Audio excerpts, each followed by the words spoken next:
Yun know? Okay mga bossing, magandang araw ulit sa inyo. Siyempre, meron tayong Honda Civic ulit na ginagawa at ang ating trabahong gagawin dito ay long condenser mga bossing at siyempre yung ating palit ng compressor kasi yung sa kanya mga boss, black oil na. Okay, itong kanyang compressor, black oil na to.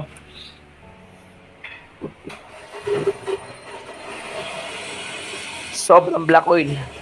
Parang pusit na mga bossing. Yun oh. Okay, so negative na yung compressor niya. Kaya nagpalit tayo ng second hand at napalitan ko na ng o-ring mga bossing. Ito na, nililigtas ko na para masigurado nating good yung ating ikakabit na compressor, no? So, kadugtong to ng ating Honda na nasa labas. Okay? So, yun ang gagawin natin dito at makikita natin nga, kagaya ng sinasabi ko, kung magiging wise ba tayo na mag second hand na lang or magbabago talaga.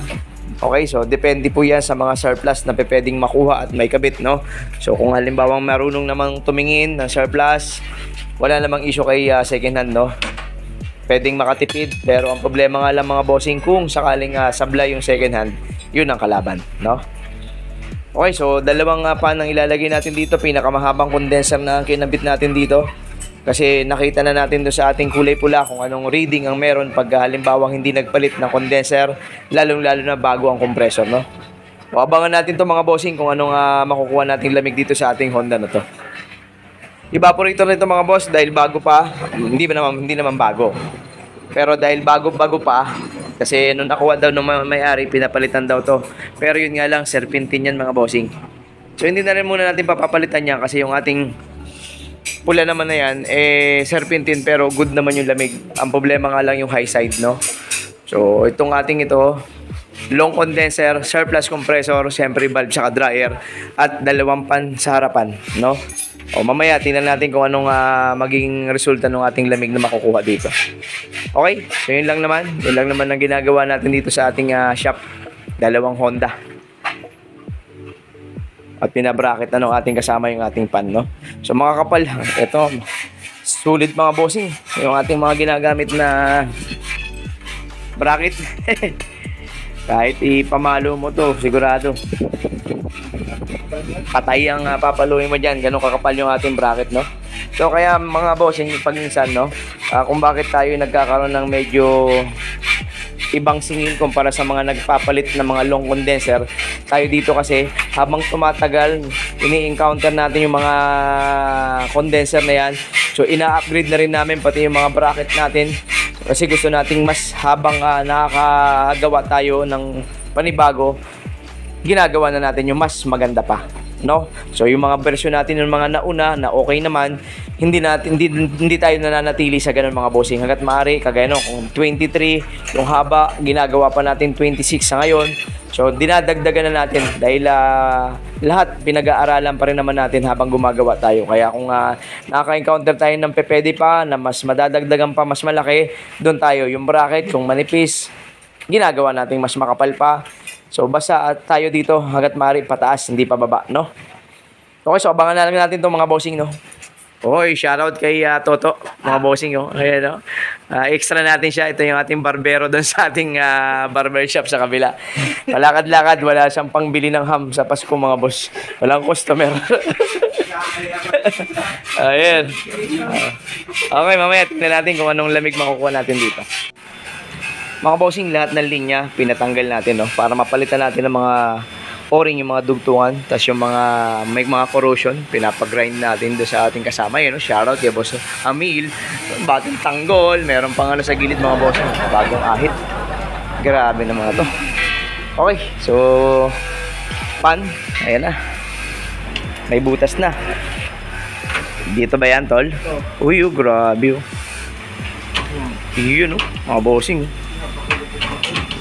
Sinasabi ko, yan, no.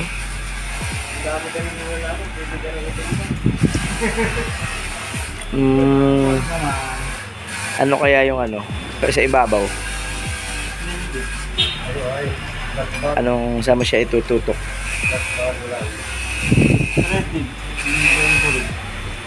Pwede rin namang flat bar. Tapos gaganong ka. Ganon naman. Ay, hindi yan doon. Hindi, patayo. Mamaya na, basta ilagay mo muna yung baba. Okay, yan yung mga nilalapatan ng ating bracket mga bossing. Sulit yung ating bracket.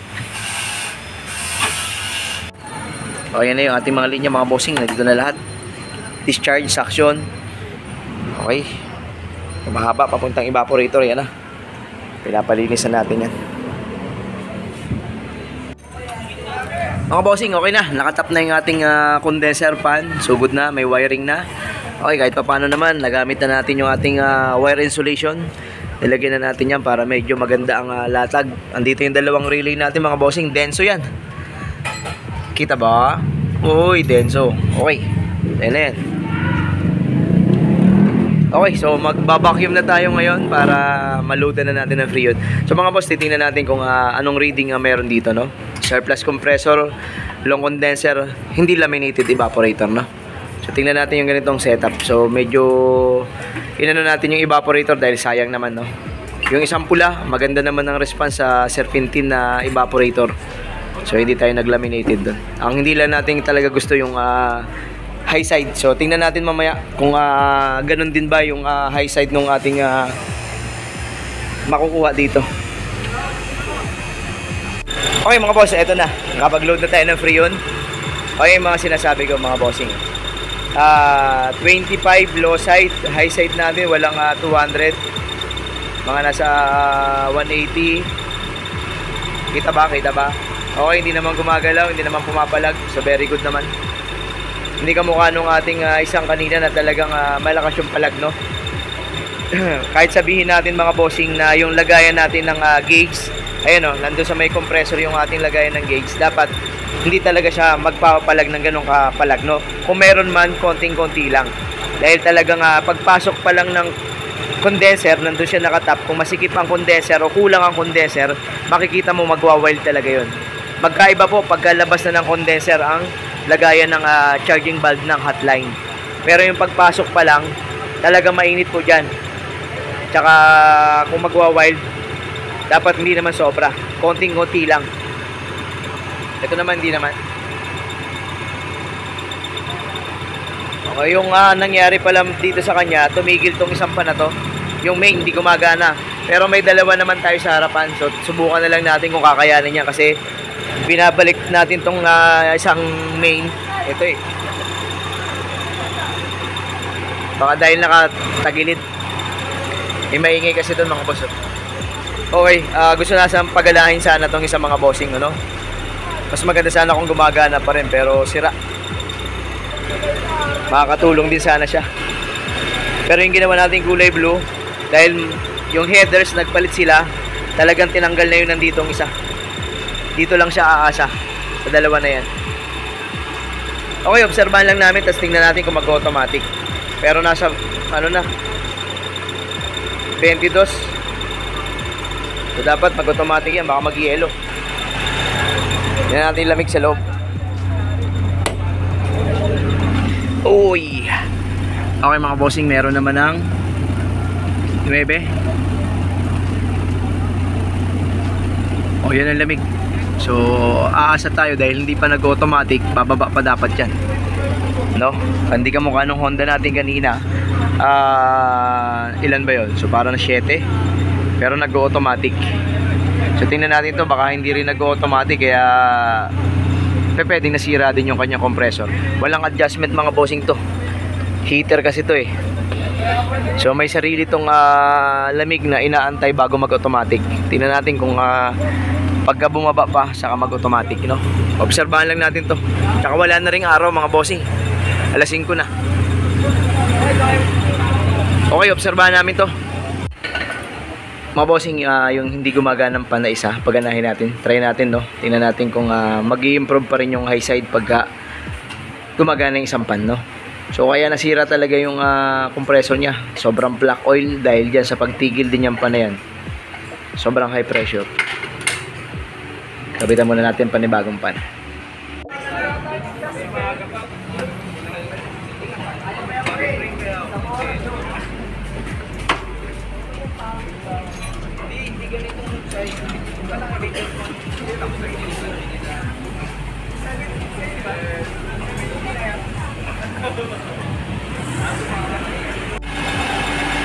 Mga bossing, okay naman. Pati automatic. Kanina, hindi pa nag-automatic. Pero ngayon, medyo nakabuelo na.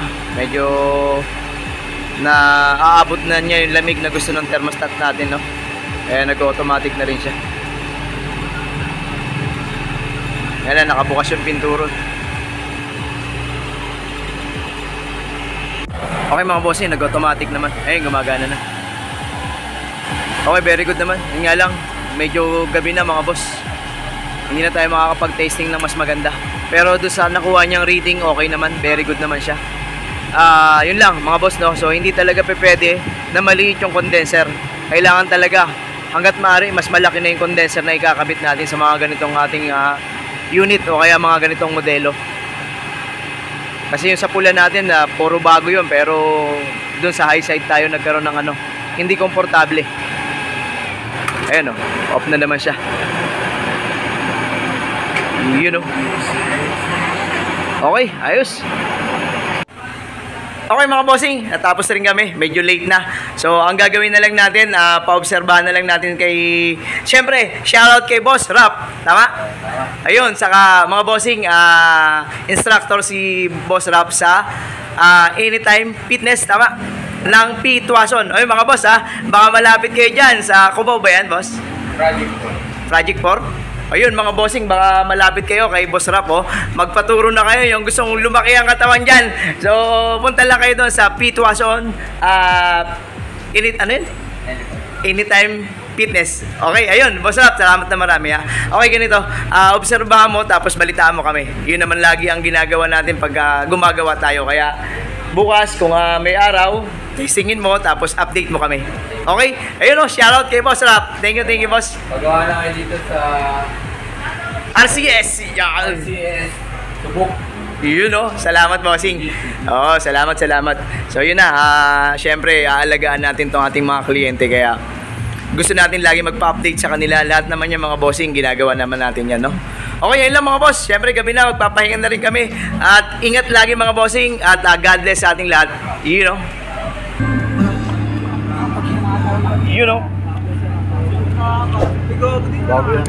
Ha? Good. Pascal, wala na.